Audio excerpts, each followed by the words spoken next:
भगवान श्री कृष्ण को नमस्कार करते हुए आप सभी का अनंत एकेडमी ऑफ मैथमेटिक्स में स्वागत है। देखिए, inner product space and measure theory, इसके अंदर हमारे पास ये है कि सबसे पहले तो मैं ये थ्योरम जो है ये ऑलरेडी मैं एक्चुअली 3.2.3 में और 3.2.4 की जो वीडियो मैंने बनाई थी उसमें ऑलरेडी ये एक्सप्लेन्ड है। तो इसके लिए आप इससे पहले वाले एपिसोड नंबर 21 को देख लेना कि भाई T is normal then T star is normal and T star x norm of T star x is equal to norm of T x are equivalent. ठीक है, जब आप उनको रीड करोगे तो आपको कंडीशन क्लियरली समझ आ जाएगी। अब हम आते हैं 3.2.6 थ्योरम में।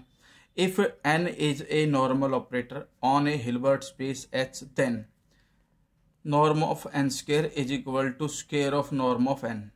यानी कि यहाँ पर अंदर स्क्वायर है और यहाँ बाहर स्क्वायर है। अब इनमें क्या डिफरेंस है उसको देखिए। We know that if t is normal operator on h, then norm of tx is equal to norm of T star x. ठीक है, अब हमारे पास क्या है कि taking n in place of t, जहां पर t है वहां पर तो n ले लो और जहां पर x है वहां nx रिप्लेस कर दो आप। तो यहाँ t था वहां n आ गया और जो t x था तो x की जगह पे nx लेफ्ट में आ गया। सेम वे में t स्टार है इसलिए t स्टार का मतलब n स्टार हो गया और x की जगह पे nx आ गया आपके पास। तो ये तो n और n करके n स्क्वायर x हो गया, ये n star n as it is for all x। ठीक है, अब यहाँ पर कंडीशन ये आ जाएगी कि ये n स्टार n दोनों तरफ से x को रिमूव कर दो और ये कंडीशन बन जाएगी। और इसके बाद इस कंडीशन को ध्यान दे लेना कि if t is an operator on a Hilbert space, तो ये मैं पहले ही वेरीफाई कर चुका हूँ कि भाई अगर आपके पास t ऑपरेटर है तब t स्टार t की जो नॉर्म है वो नॉर्म ऑफ t स्क्वायर के इक्वल होती है। तो norm of n star n is equal to norm of n square. तो ये हमें वेरीफाई करना था, हो गया इजिली। अब नेक्स्ट है theorem, if t is an operator then there exist self-adjoint operators a1 and a2 such that t1 is equal to a1 plus iota a2। ये कंडीशन है हमारे पास। ठीक है, सबसे पहले तो t is an operator, तो let t be any operator on a Hilbert space H लिया। अब यहाँ पर जो a1 है, देखिए जब भी आपके पास कॉम्प्लेक्स की कंडीशन आ जाए तो आप इस तरह से लेना a1 को 1/2 into T plus T star and a2 is equal to 1/2 iota t minus T star. ये याद रख लेना, जब भी कॉम्प्लेक्स नंबर का केस आएगा a1 और a2 ये लिए जाएंगे। ठीक है, अब सेल्फ एडजॉइंट होते हैं वो हम इनको प्रूफ करके दिखाएंगे कि भाई a1 इज सेल्फ एडजॉइंट। इसका मतलब जो a1 का स्टार एडजॉइंट लेंगे वो सेम a1 के ही इक्वल आएगा। तो इसमें देखिए 1/2 ब्रैकेट में t plus T star whole star ले लिया, 1/2 एक रियल नंबर है तो उसका कॉन्जुगेट तो 1/2 ही आएगा। और यहाँ पर ये t प्लस टी स्टार है तो ये स्टार यहाँ आएगा, एक हो जाएगा आपके पास t स्टार, दूसरा स्टार का फिर से स्टार t डबल स्टार होता है, t double star equal to t ही होता है इसलिए वो t रह जाएगा आपके पास। अब इसको मैं इंटरचेंज कर सकता हूँ भाई, t स्टार प्लस t को मैं t प्लस टी स्टार लिख सकता हूँ, वापस किसके इक्वल आ जाएगा a1 के। Therefore a1 is self adjoint operator. Same way में अगर मैं a2 स्टार करता हूँ तो 1/2 iota t minus T star whole star लिया मैंने।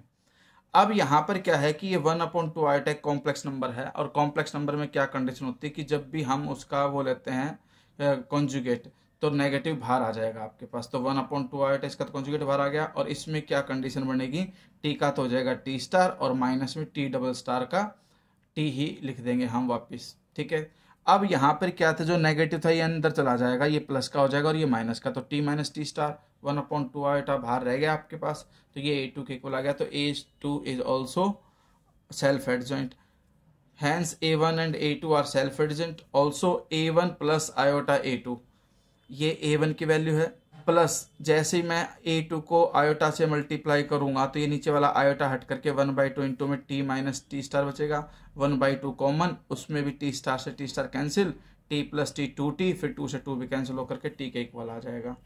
अब नेक्स्ट थ्योरम आती है हमारे पास 3.2.8, if t is an operator on a Hilbert space H then t is normal if and only if its real and imaginary parts commute। यानी कि condition क्या है, t is an operator on a Hilbert space H, ये तो हमें given है, t is normal ये हम लेकर के चलेंगे तो रियल एंड इमेजनरी पार्ट्स को कम्यूट करके दिखाएंगे और अगर रियल और इमेजनरी पार्ट्स कम्यूट करते हैं तो t नॉर्मल होगा, ये हमें वेरीफाई करना है।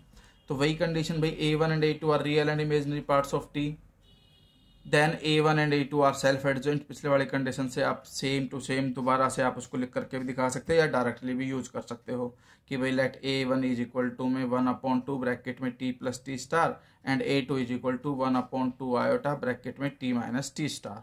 बोथ आर सेल्फ एडजॉइंट, उन्हें प्रूफ करके भी दिखा सकते हो।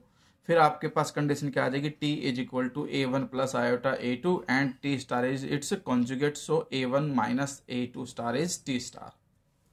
ठीक है भाई, A1 minus iota A2 is equal to T star हो जाएगा। फिर T को T स्टार से मल्टीप्लाई करेंगे, T की वैल्यू ये T स्टार की वैल्यू, दोनों का प्रोडक्ट करोगे term by term, A1 into A1 A1 square, फिर A1 इंटू आयोटा A2, ये कंडीशन आ जाएगी।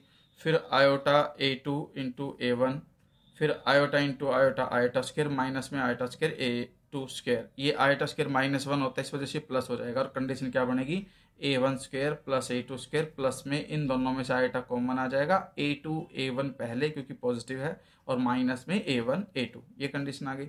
सेम टू सेम वे में अब हम क्या करेंगे, T स्टार इंटू T करेंगे तो T स्टार की वैल्यू पहले और T की वैल्यू बाद में। अब इनको मल्टीप्लाई करोगे यही कंडीशन आएगी। ठीक है, बस अंतर कितना है, उसमें क्या था पहले देखिए, जब हमने कंडीशन निकाली थी T इंटू T स्टार तो वो हमारे पास आया था A1 square A2 square plus iota, यहाँ पर A2 A1 पहले था और माइनस में A1 A2 बाद में, ऐसे कंडीशन थी हमारे पास उसमें।